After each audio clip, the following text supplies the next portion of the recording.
हरियाणा में रोहतक के महम में मंगलवार को हुए डबल मर्डर केस में 20 साल पुरानी चुनाव रंजिश की बात सामने आई है।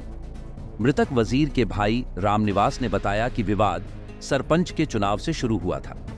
मुख्य आरोपी अंकित उर्फ गोधू का ताऊ सरपंची के चुनाव में खड़ा हुआ था।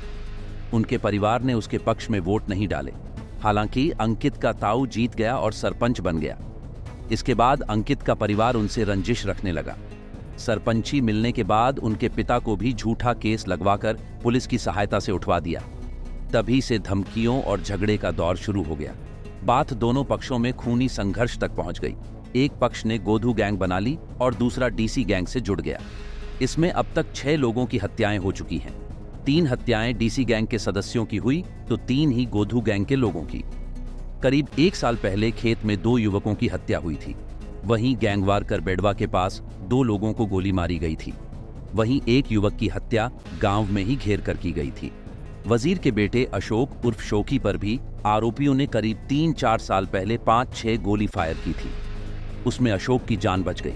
इसके बाद गोधू गैंग के सदस्य गप्पू की हत्या के मामले में अशोक और भतीजा संदीप करीब 1.5 साल से जेल में बंद है।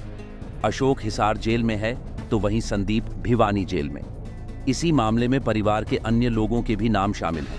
रामनिवास ने बताया कि इन सिलसिलेवार वारदातों को निपटाने के लिए गांव में 5-6 बार पंचायत भी हो चुकी है, लेकिन पंचायत में समझौता होने के बाद भी आरोपी रंजिश रखे हुए हैं। निंदाना गांव का रहने वाला वजीर मंगलवार को महम कोर्ट में 2018 के एक मामले में पेशी पर आया था। पेशी के बाद वह भिवानी स्टैंड पर बस का इंतजार करने लगा। जब बस नहीं आई तो वह एक दुकान के बाहर बैठ गया। यहाँ पर किशनगढ़ का बल्लू पहले से बैठा था। दोनों हुक्का पीने के साथ ही बात करने लगे। तभी बाइक पर हेलमेट लगाकर आए 2 बदमाशों ने ताबड़तोड़ गोलियां चलानी शुरू कर दी। दोनों ने 1 मिनट में 8 राउंड गोलियां चलाईं। इनमें से 6 वजीर को मारी, जबकि एक बल्लू के सिर पर लगी। मौके पर भगदड़ मच गई। इसके बाद बदमाश मौके से फरार हो गए। भिवानी स्टैंड पर गोलियां चलने की जानकारी मिलने पर पुलिस मौके पर पहुंची, लेकिन तब तक वजीर की मौत हो चुकी थी। वहीं बल्लू को पीजीआई में भर्ती कराया। यहां इलाज के दौरान उसकी मौत हो गई। वजीर के भाई रामनिवास की शिकायत पर अंकित उर्फ गोधू, राहुल रणवीर की पत्नी साहिल वराजू के बेटे को नामजद करते हुए रिपोर्ट दर्ज की गई है।